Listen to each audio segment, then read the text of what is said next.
Good morning बेटा। Plus two geography हमारी second book चल रही थी।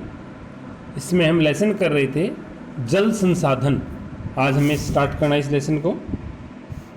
जल संसाधन, इससे पहले हमारा भू संसाधन था जिसे सीबीएसई ने काट दिया है, सिलेबस में से हटा दिया है। तो आज हम करेंगे जल संसाधन। जल को एक संसाधन के रूप में हम किस प्रकार इस्तेमाल करते हैं। जल हमारे जीवन का एक महत्वपूर्ण अंग है। मानव को जीने के लिए जल की आवश्यकता है, साथ ही अपने विकास कार्यों के लिए भी जल की आवश्यकता है। तो जो जल हमारी पृष्ठभूमि पर मौजूद है उसका इस्तेमाल एक संसाधन के रूप में हम कैसे करते हैं, उसका किस प्रकार हम संरक्षण करते हैं, हमें किस प्रकार ये जल प्राप्त होता है, इन सभी चीज़ों के बारे में इसके बारे में हम पढ़ेंगे। तो जल संसाधन है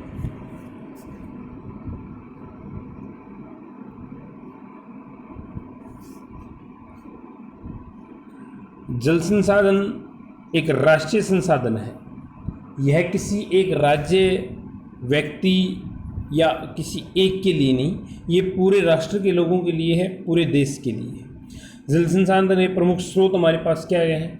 जल संसाधन के प्रमुख स्रोत हमारे पृष्ठभूमि पर मौजूद हमारे नदी, पृष्ठभूमिय जल, वायुमंडलीय जल, महासागरीय जल और भूमिगत जल जिसे हम भूमजल भी कहते हैं, ये सभी हमारे जल के प्रमुख संसाधन हैं। औसत वार्षिक प्रवाह यानी कि हमारी नदियों में पूरा साल में कितना जल बह जाता है, लगभग 1869 अरब घन मीटर जल ये बह जाता है हमारी नदियों में। उसके बाद है हमारी भूमजल क्षमता कितनी है, तो 433.9 अरब घन मीटर, ये हमारी भूमिगत जल का उपयोग की, या हमारे पास भूमिगत जल इतना मौजूद है जिसे हम इस्तेमाल कर सकते हैं। जल सिंचाई क्षेत्र, जल सिंचाई क्षेत्र जो है वो आपका 8.47 करोड़ हेक्टेयर है भाई। इसमें आपके सभी साधन आ जाते हैं, जल से जो सिंचित होते हैं वो सभी क्षेत्र आ जाते हैं, जिसमें नहरों द्वारा, नलकूपों द्वारा, कुओं के द्वारा, झीलों के द्वारा, जिस भी माध्यम से हम जल की खेतों की सिंचाई करते हैं वो हमारे सभी खेत हैं 8.47 करोड़ हेक्टेयर। इनमें नहरों द्वारा सिंचित जल क्षेत्र जो है इसका 39.9% जो क्षेत्र है वो हम नहरों के द्वारा सिंचित करते हैं। और इन्हीं नदी और नहरों के ऊपर हमने जल विद्युत परियोजनाएं लगा रखी हैं जो जिसकी अक्षमता है 84,000 मेगावाट। अब ये भी जल संसाधन का एक हिस्सा हो गया ना भाई, क्योंकि जब तक हमारे पास नदियां नहीं होंगी और उसका यूज़ हम विद्युत उत्पादन में नहीं करेंगे तो किस प्रकार से विद्युत का उत्पादन होगा। तो ये भी एक जल के संसाधन के रूप में इस्तेमाल का एक माध्यम हो गया कि हम उससे जल विद्युत उत्पन्न करते हैं। जल प्रदूषण, अब तक तो हमने समझा कि जल का इस्तेमाल किस प्रकार किया जाता है या हम कौन से जल का इस्तेमाल कर रहे हैं। अब हम बात कर रहे हैं जल प्रदूषण। जो जल हम इस्तेमाल कर रहे हैं, जो हमारी नदियों में बह रहा है, हमने पढ़ा 1869 घन मीटर अरब घन मीटर जो जल है हमारी नदियों में बह जाता है, उसमें के अंदर हमारा जल दूषित भी हो रहा है। जल का दूषित होने से मतलब है कि वो इस्तेमाल के योग्य न रहना। तो ये एक बहुत बड़ी समस्या है। उसके बाद है वर्षा जल संग्रहण, रेन वाटर हार्वेस्टिंग। भूमजल को जो हमारी क्षमता है 433.9 अरब घन मीटर, इस क्षमता को लगातार बनाए रखना, क्योंकि कोई भी चीज़ जब आप इस्तेमाल करते हो तो वो बार बार यूज करने पर या लगातार यूज करने पर हर एक चीज़ समाप्त होती है। लेकिन जल संसाधन को हमें समाप्त नहीं होने देना है, क्योंकि इसका हमें हर वक्त इस्तेमाल करना है और इसको ख़त्म नहीं होने देना।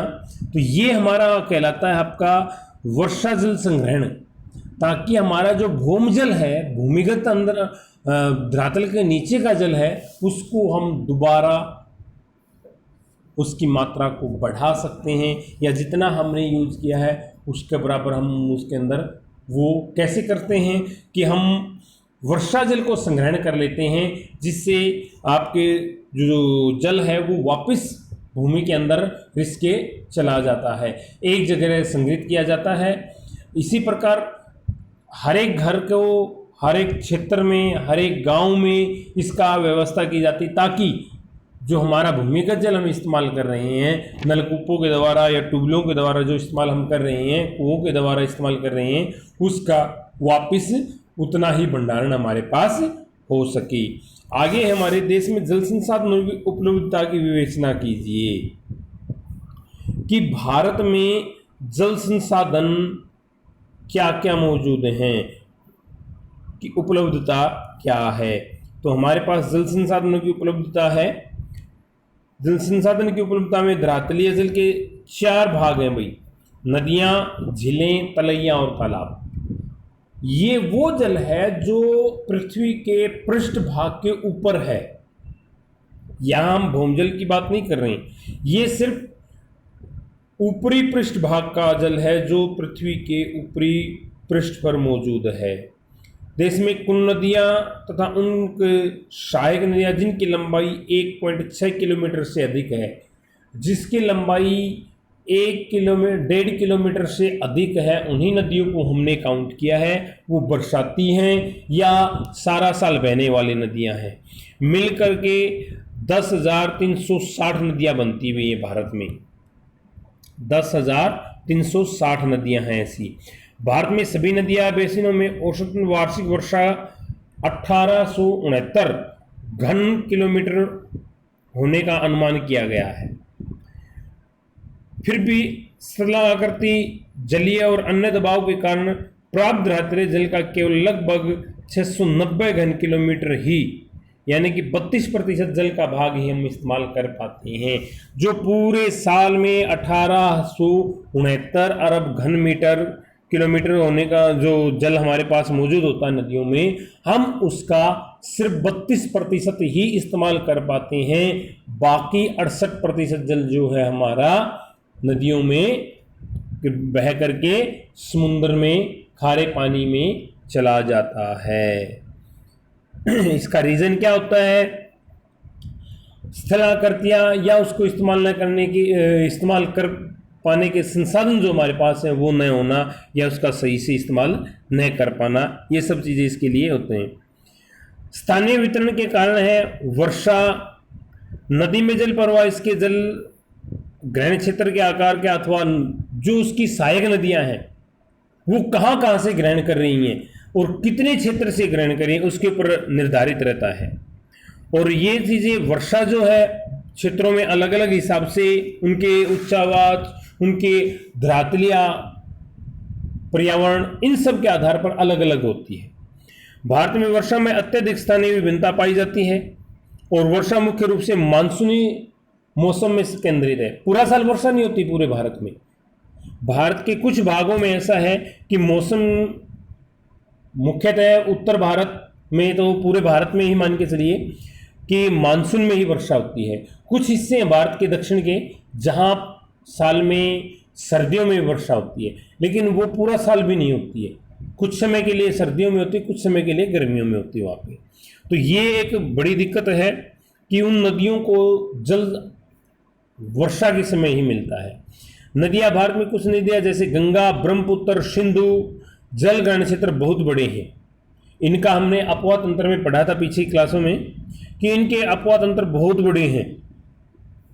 ये नदियाँ पूरा साल बहती हैं। ये कुल क्षेत्र का लगभग 1/3 भाग पर पाई जाती हैं। ये नदियाँ पूरे देश की नदियों के 1/3 भाग में का हिस्सा है भाई। धरातलीय जल संसाधन 60% इनके अंदर पाया जाता है। जो इसके गंगा, ब्रह्मपुत्र, सिंधु नदी का जो हमारा अपवा तंत्र है, ये 60% पृष्ठीय जल का, भारत के पृष्ठीय जल का हिस्सा है भाई। मौसमी नदियां, दक्षिण भारत नदियां जैसे गोदावरी, कृष्णा और कावेरी, ये वार्षिक जल प्रवाह का अधिकतर भाग काम में लाया जाता है, लेकिन ऐसा ब्रह्मपुत्र गंगा बेसिन में नहीं है, क्योंकि ये जो दक्षिण की जो नदियां हैं ये पूरा साल नहीं बहती हैं, कुछ समय के लिए बहती हैं, उसके बाद इनका प्रवाह भी कम हो जाता है।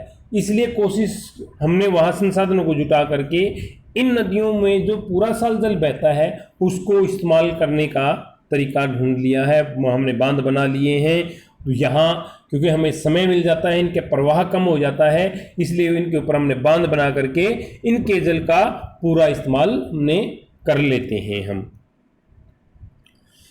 उसके बाद जल संसाधनों का ह्रास सामाजिक द्वंद्व और विवादों को जन्म देते हैं।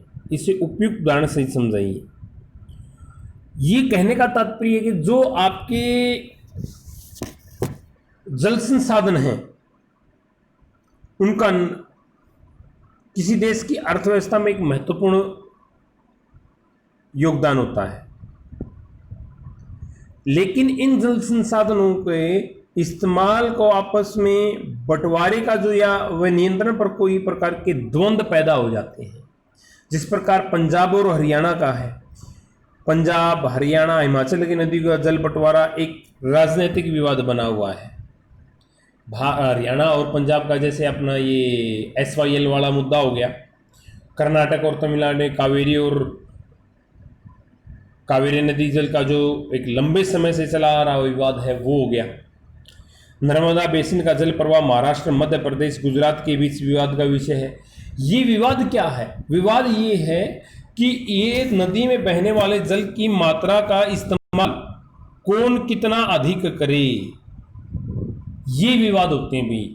पंजाब से हम जल मांग रहे हैं कि इतना हिस्सा हमारा बनता है, लेकिन पंजाब क्या कहता है कि पहले मुझे मेरी आवश्यकताएं पूरी करने हैं, उसके बाद ही मैं आगे जल दूंगा। इसी प्रकार आपका दक्षिणी राज्यों में है, महाराष्ट्र, ये कर्नाटक और तमिलनाडु में है, महाराष्ट्र, मध्य प्रदेश और गुजरात में है। यही विवाद वहाँ पर है कि जितना जल जिसको चाहिए उस मात्रा में जल प्राप्त नहीं हो पाता है, और ये उसका सही से बंटवारा जो हमने कर रखा है, हमने निश्चित कर रखा है। पाकिस्तान के साथ भी हमारे ये जल बंटवारा चलता है। तो ये सारे राजनीतिक विवाद बन जाते हैं। ये जल संसाधनों का ह्रास सामाजिक द्वंद्वों को पैदा या विवादों को जन्म देता है। आज के लिए इतना ही भाई, बाकी का लेसन हम कल की वीडियो में, नेक्स्ट वीडियो में करेंगे। Thank you, have a nice day.